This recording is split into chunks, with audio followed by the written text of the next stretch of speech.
Assalamualaikum warahmatullahi wabarakatuh. Selamat pagi Bu Kurnia, selamat pagi teman-teman semua Rombel D. Kami dari perwakilan kelompok 5 akan menyampaikan materi tentang aspek, fungsi, dan masalah manajemen kelas.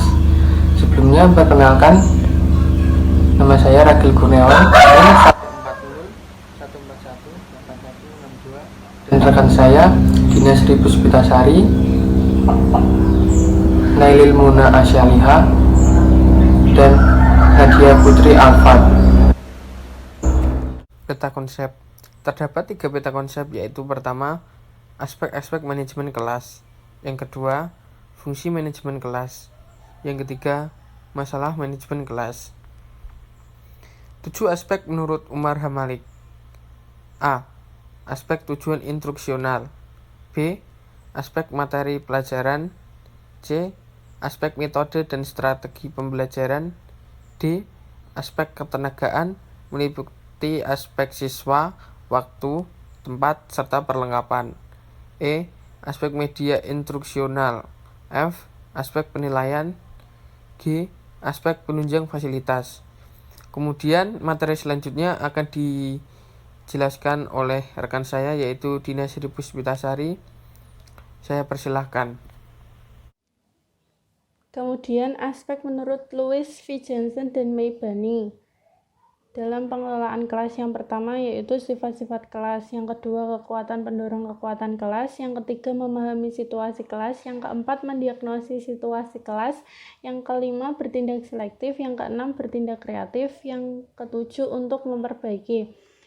Selain itu, ada beberapa aspek yang harus diperhatikan seorang guru dalam mengelola kelas. Yang pertama yaitu pengaturan atau pengkondisian kelas, yang meliputi ruang tempat berlangsungnya proses pembelajaran, kemudian pengaturan tempat duduk, ventilasi dan pengaturan cahaya, kemudian penataan keindahan dan kebersihan kelas. Aspek yang kedua yaitu pengaturan peserta didik. Pengaturan peserta didik meliputi postur tubuh anak yang tinggi, sebaiknya ditempatkan di belakang. Kemudian untuk anak yang memiliki gangguan penglihatan dan pendengaran diletakkan di depan. Kemudian anak yang cerdas bergabung dengan anak yang kurang cerdas. Kemudian anak yang pandai berbicara bergabung dengan anak yang kurang pandai bicara. Dan anak yang gemar membuat keributan sebaiknya dipisahkan dan diawasi oleh guru. Aspek yang ketiga yaitu permasalahan kelas. Dalam permasalahan kelas ini adalah ketidaktercapaian seorang guru dalam mewujudkan tujuan pembelajaran, sejalan dengan kurang cakapnya pendidik dalam memanajemen kelas. Ketidakberhasilan ini ditandai dengan hasil prestasi peserta didik yang rendah dan tidak sesuai dengan standar atau batas ukuran yang telah ditentukan. Ada beberapa faktor dari guru yang menyebabkan permasalahan kelas. Yang pertama, ketidakmampuan memisahkan urusan pribadi dan urusan pekerjaan. Kemudian beban pekerjaan administratif yang menyita banyak waktu. Kemudian pengendalian emosi yang kurang. Artinya di sini guru sering emosi yang tidak jelas. Kemudian faktor dari peserta didik yang dapat menimbulkan permasalahan kelas, yaitu persaingan yang tidak sehat antar peserta didik, perbedaan agama, ras, kelamin, dan suku, sehingga memunculkan rasa tidak suka dan tidak senang terhadap peserta didik lain. Kemudian kesulitan siswa dalam beradaptasi dengan lingkungan kelas yang baru. Kemudian fungsi manajemen kelas. Ada 4. Yang pertama yaitu perencanaan, yang kedua pengorganisasian, yang ketiga kepemimpinan, dan yang keempat pengawasan. Yang pertama perencanaan. Perencanaan ini menentukan lebih awal hasil pembelajaran mana yang harus dicapai pada masa depan. Jadi perencanaan di sini adalah rancangan hasil yang akan dicapai.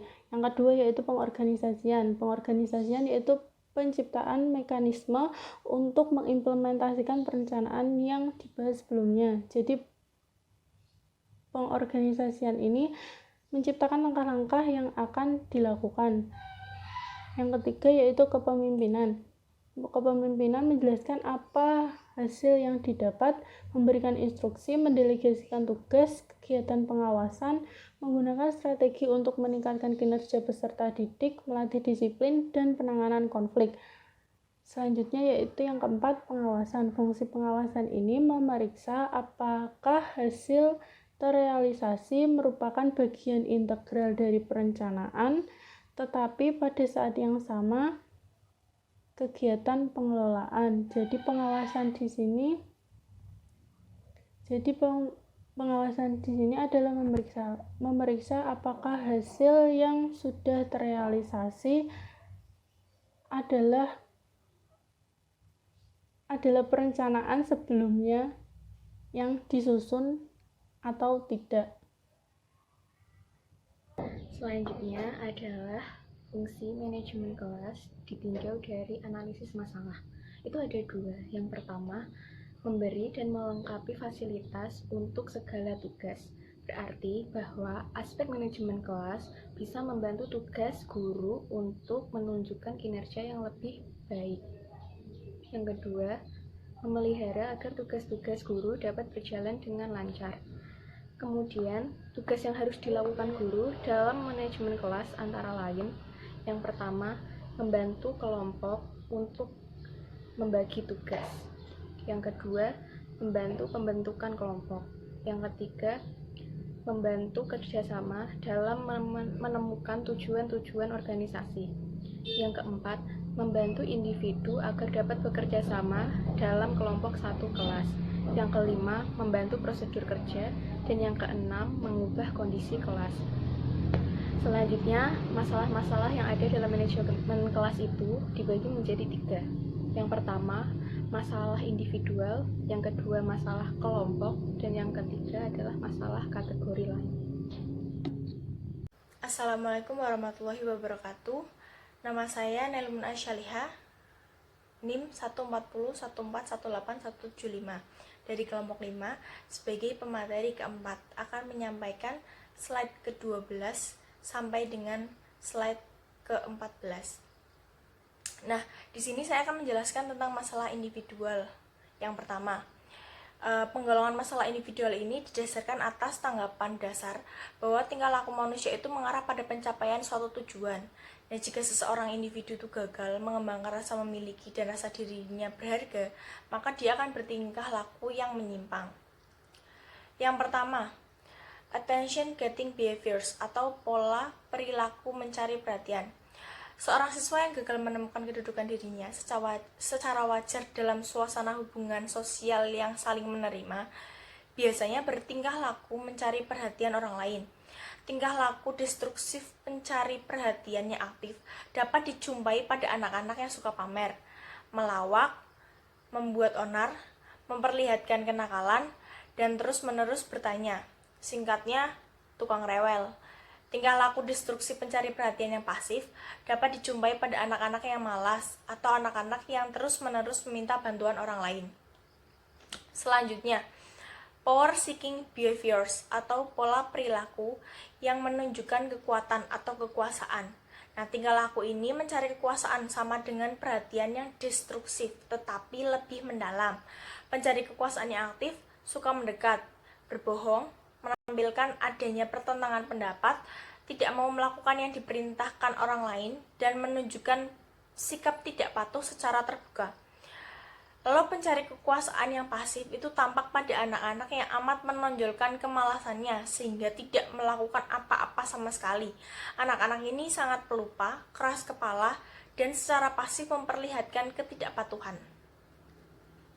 Selanjutnya, revenge seeking behaviors atau pola perilaku menunjukkan balas dendam. Siswa yang menuntut balas dendam itu mengalami frustasi yang amat dalam dan tidak menyadari bahwa dia sebenarnya mencari jalan dengan menyakiti orang lain, seperti keganasan, penyerangan secara fisik, atau mencakar, menggigit, menendang terhadap sesama siswa, lalu atau terhadap pengusaha atau petugas ataupun terhadap binatang itu sering dilakukan oleh anak-anak ini. Nah, anak-anak seperti ini akan merasa sakit kalau dikalahkan. Mereka bukan pemain-pemain yang baik, misal dalam pertandingan seperti itu. Nah, anak-anak yang suka menuntut balas ini biasanya lebih suka bertindak secara aktif daripada pasif. Anak-anak penuntut balas yang aktif sering dikenal sebagai anak-anak yang ganas dan kejam, sehingga yang pasif dikenal sebagai anak-anak pencemberut dan tidak patuh atau suka menentang. Lalu selanjutnya helplessness atau peragaan ketidakmampuan. Siswa yang memperlihatkan ketidakmampuan pada dasarnya merasa amat tidak mampu berusaha mencari sesuatu yang dikehendakinya, lalu bersikap menyerah terhadap tantangan yang menghadangnya. Bahkan siswa ini menganggap bahwa yang ada di hadapannya hanyalah kegagalan yang terus-menerus. Perasaan tanpa harapan dan tidak tertolong lagi ini biasanya diikuti dengan tingkah laku mengundurkan atau memencilkan diri dari lingkungan. Nah, sikap yang memperlihatkan ketidakmampuan ini selalu bersifat pasif. Selanjutnya ada masalah kelompok. Ada beberapa masalah kelompok yang sering terjadi di lingkungan. Yang pertama itu kurangnya kekompakan satu kelompok, dan lalu kedua kesulitan mengikuti peraturan kelompok, lalu yang ketiga reaksi negatif terhadap sesama anggota kelompok, lalu yang keempat penerimaan kelompok atas tingkah laku yang menyimpang, lalu yang kelima kurangnya semangat, tidak mau bekerja, dan tingkah laku agresif atau protes. Lalu yang keenam kegiatan anggota atau kelompok yang menyimpang dari ketentuan yang telah ditetapkan, berhenti melakukan kegiatan atau hanya meniru-niru kegiatan orang lain saja. Lalu yang terakhir, ketidakmampuan menyesuaikan diri terhadap perubahan lingkungan. Nah, ada juga masalah yang dikategorikan dalam kategori lain. Yang pertama seperti masalah yang ada dalam wewenang guru bidang studi. Yang kedua masalah yang ada dalam wewenang sekolah, dan yang terakhir adalah masalah-masalah yang ada di luar kekuasaan guru dan sekolah. Demikian presentasi yang dapat disampaikan kelompok 5. Apabila ada yang ingin bertanya, silakan pertanyaannya bisa dikirim ke dalam grup. Terima kasih, sekian, wassalamualaikum warahmatullahi wabarakatuh.